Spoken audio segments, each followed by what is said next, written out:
Inovação, resiliência, se inventar enquanto profissional, a gente tem ouvido muito essas palavras de uns tempos para cá, não só em função desse momento que a gente está vivendo, né, de recessão, de crise econômica, mas se a gente for parar para pensar, já tem um tempo assim que as novas gerações não seguem mais os exemplos dos pais, que é viver, né, por anos, se aposentarem num único emprego. E é por isso que eu convidei a Érica Pascoal, que é jornalista, e o marido dela, o Vitor, que é farmacêutico e hoje em dia é consultor de investimentos. Obrigada pela presença, Érica. A gente que agradece. Vitor. Obrigado. Então, é porque os dois passaram por esse momento, assim, trabalharam anos com carteira assinada e de uns meses para cá, poucos anos, né, deram um movimento diferente na carreira. Começar então pela Érica, que está aqui do meu lado. Érica, você era assessora de comunicação, né, de uma empresa bem conhecida aqui na região. E no segundo semestre do ano passado, o que aconteceu? Eu trabalhei por 13 anos nessa instituição. Como assessora, eu coordenava uma equipe de alguns analistas, estagiários, e era responsável por toda a parte de comunicação corporativa da empresa. Assessoria de imprensa, comunicação interna, o marketing. E ao final do ano passado, por uma mudança de diretoria, eu fui desligada. Foi algo inesperado, eu não estava esperando, mas também foi uma pausa, né? O encerramento de um ciclo que durou muito tempo, e eu aproveitei para poder tirar um tempo de descanso e depois me reinventar, como você mesma disse.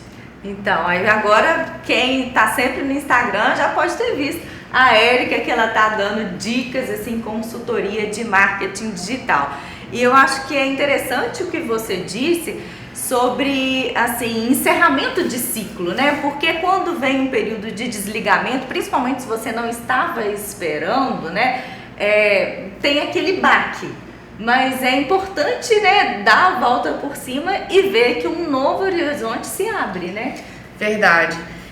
Depois que eu conheci o Vitor, ele fez um bom trabalho de preparação psicológica, mas que teve muito a ver com a questão financeira mesmo. Eu não tinha até então o hábito de poupar dinheiro, e ele sempre despertou essa necessidade em mim de ter uma poupança, de ter uma reserva de emergência. Eu nem sabia o que era isso.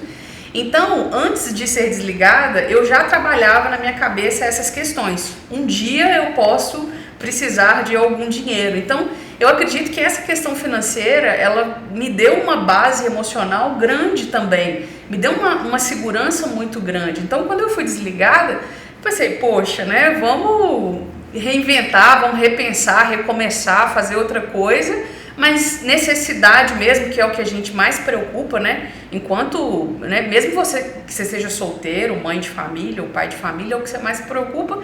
Então essa preocupação, como eu não tive inicialmente, isso me ajudou muito e me deu uma base para eu me sustentar mesmo, emocionalmente falando. A Érica é jornalista, né, e publicitária, e agora está trabalhando especificamente com marketing digital. O Vitor é farmacêutico, né, Vitor? E agora é consultor de investimentos. Se a gente for parar para analisar, assim, é muito mais diferente que o seu caso, né? A mudança foi maior. Então, como se deu essa mudança na sua vida, Vitor?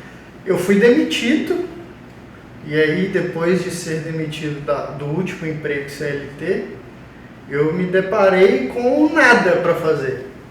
E aí, por muito incentivo da Érica, ela dizia, né? As pessoas te pedem tantas dicas, te pedem ajuda sobre Y, sobre X, por que você não monta uma turma, um curso e dá uma aula sobre isso? E aí foi a partir, então, desse incentivo, desse insight que ela teve, que eu decidi, então, fazer do investimento a minha profissão principal. Eu já flertava com o mundo dos investimentos desde 2011, finalzinho de 2011 para início de 2012. E acabou que eu virei uma referência para os meus amigos, para a família, para as pessoas mais próximas. E percebendo isso, ela percebendo isso, a gente descobriu então que eu tinha uma carreira já começada, de certa forma em paralelo com a farmácia, e a gente decidiu então focar nisso e fazer dela então a nossa fonte de renda principal. Mas esse processo foi muito rápido, assim que você foi desligado? Eu fui desligado em dezembro de 2018. Isso. Dezembro de 2018, eu fui a Belo Horizonte, fiz um curso, fiquei um tempo lá, e em julho já foi logo minha primeira turma. Então eu fiquei janeiro, desligado, né, sabático. Fevereiro eu fui para Belo Horizonte, aí assim que eu voltei de Belo Horizonte, a gente montou uma primeira turma para ensinar sobre investimentos em julho. Então foram 6 meses, né? Entre preparação e entre acontecer e o desligamento, 6 meses. Uhum. Quais os principais desafios assim que vocês tiveram nessa nova carreira? O maior desafio para mim foi não ter o apoio das pessoas mais próximas, quando você então decide fazer daquilo a sua fonte de renda principal. Então você tem o apoio dos seus amigos e familiares em um momento, mas quando você expõe que aquilo ali vai ser de fato, as pessoas falam assim: você é louco, você fez uma faculdade, você tem 14 anos atrás de uma farmácia, você vai largar tudo isso e tal para você apostar em algo novo? Então para mim essa foi uma dificuldade. Por quê? A dificuldade porque eu precisava explicar para eles para onde que eu estava indo, como eu iria fazer aquilo, então isso foi uma dificuldade, e de acreditar se de fato valeria a pena eu abandonar um diploma, um investimento de 4 anos numa faculdade, abandonar 10 anos de profissão de uma carreira para então tentar algo novo. Mas, de verdade, foi a melhor coisa que eu fiz para mim. Então, para as pessoas, por exemplo, que talvez tenham sido demitidas nesse período, né, ou de pandemia, ou então um pouco tempo atrás, ou que estão, nesse momento, estão repensando as carreiras, né, porque esse período está ajudando isso também, para a gente dar uma repensada na vida de modo geral. Então, para essas pessoas que ficam com muitas incertezas, muitas dúvidas, é difícil, mas vale a pena. Nossa, total. É quando o cavalo aperta que ele anda, né? Então, você precisa ter algum estresse, alguma coisa precisa te estressar para que você então se movimente de alguma forma. As pessoas usam muito a expressão zona de conforto, né? Isso é muito verdade. Geralmente, quando você sai dessa zona de conforto, é que você encontra um mundo muito grande, várias possibilidades, mas você precisa arcar com todas as consequências daquilo que você escolhe. Mas se você toma as decisões certas e corretas, e escuta as pessoas com quem você quer se espelhar, e evita as pessoas das quais elas não têm a menor ideia do que você está fazendo, você costuma achar o caminho, e de uma vez que você acha, você não volta mais não. O Érica, e o Vitor falou a respeito dessa questão, assim, você vai rasgar um diploma numa profissão tradicional, né, como farmacêutico. Você também enfrenta esse tipo de preconceito, principalmente nesse mundo assim de marketing digital, que é tão novo, mas ao mesmo tempo tão significativo e importante para quem quer divulgar seu produto ou serviço? Sem dúvida.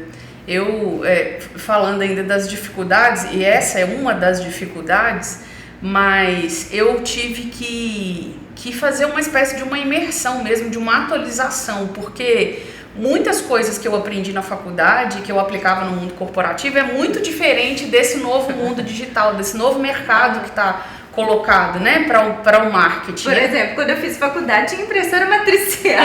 Exatamente. Nós não somos tão velhos assim. Não, isso é só um detalhe. Mas então eu tive que passar longas horas do meu dia me dedicando para estudar, para voltar a estudar. E aí você pergunta assim, você voltou para a faculdade? Eu até tentei começar uma pós-graduação numa das melhores escolas de marketing do país, e eu me decepcionei muito, porque eu comecei a ver que tinha curso de R$80 mensais de assinatura, que tinha muito mais profundidade, muito mais conteúdo, que muitas vezes uma escola que tem um nome, uma marca conceituada por trás. Então foi muita inversão de valores ao mesmo tempo. E um outro ponto também é que a gente chegou à conclusão que a gente queria ficar aqui na região. É uma região que eu nasci, que eu fui criada, que eu, né, conheço as pessoas me conhecem, meus amigos, minha família está aqui, só que não é uma região que valoriza muito essa profissão, né? A profissão de jornalista, a gente sabe que ela não é tão valorizada no interior como numa capital, mas inicialmente a gente quis manter a ideia de ficar aqui no interior, de morar aqui no interior, pela tranquilidade, enfim, pela uma série de vantagens que a gente sabe que a gente tem. Mas voltando a esse ponto do julgamento das pessoas, né? Eu já fui uma pessoa que julguei muito por falta de conhecimento e de informação.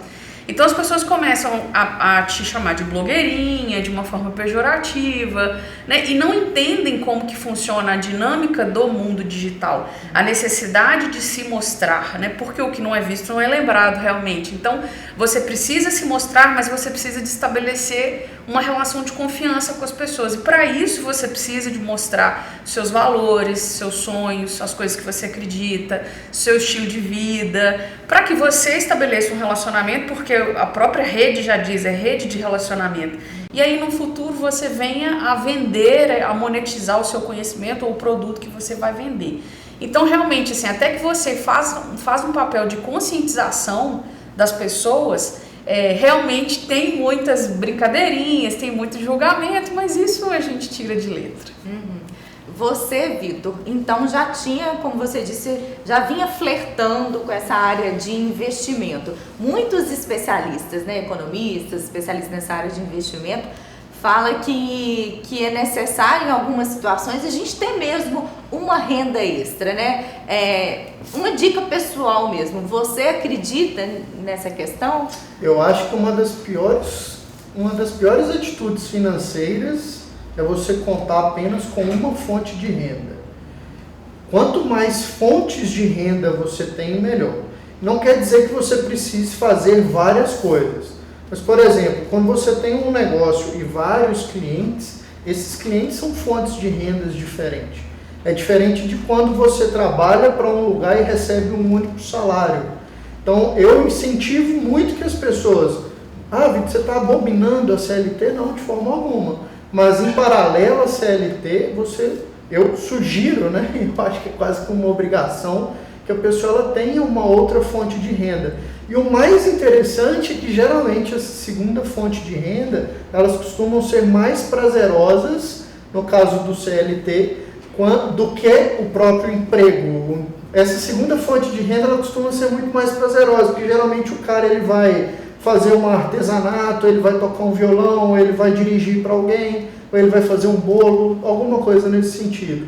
Então, se atentem, pessoal, se atentem ao que vocês fazem com mais paixão e tentem monetizar essas coisas, tentem entender o que você é referência para as pessoas dentro da sua casa, ou para as pessoas, seus vizinhos, seus amigos, e tentem entender se de fato ali não existe um negócio. Porque o que muda muitas das vezes é você estruturar em processos aquilo que você já faz naturalmente. Quando você define os processos, você então consegue entender o quanto custa, por quanto você pode vender e o quanto aquilo te dá de lucro. Pois é, e o Vitor acabou me dando uma ideia boa. Vocês já viram que foram falado aqui sobre reserva de emergência, né? Sobre essa questão de renda extra. Se vocês quiserem que o Vitor dê uma entrevista sobre investimentos, comentem aí que nós vamos ter um especial, ainda mais nesse momento. Quem é que não vai querer, hein, Érica? E o Vitor quer dar essa dica pra gente aqui no Zoom? Então tá bom, vocês comentem aí pra gente voltar. Finalizando, é essa questão, né? Porque por muito tempo a gente veio dessa família, desses pais que se aposentavam em um trabalho só, então a gente não tem que ter esse medo, né? A gente foi criado, na verdade, para trabalhar, ser independente e ter uma fonte de renda, mas essa questão do empreendedorismo são coisas que a gente, como o Vitor mesmo disse, consegue conciliar junto com uma carreira de CLT, por exemplo. Eu mesma, muito provavelmente eu posso voltar a ser CLT, mas conciliar as duas coisas, eu não tenho dúvida de que, como eu disse, é um caminho sem volta. E você começou principalmente em janeiro, né, como você disse, e poucos meses depois, né, veio esse período de isolamento social. como não deixar a crise abalar os negócios? Eu tenho batido muito nessa tecla no meu perfil e falado da necessidade das empresas se digitalizarem de alguma forma. E quando eu falo digitalizar, não necessariamente é a empresa ter um site, como as pessoas às vezes entendem. Só o fato de você ter um telefone, um WhatsApp, conseguir fazer uma entrega do seu produto que é físico muitas vezes, de alguma forma você está se digitalizando, você está conseguindo fazer uma entrega digital, né? Você não precisa de ter a presença física.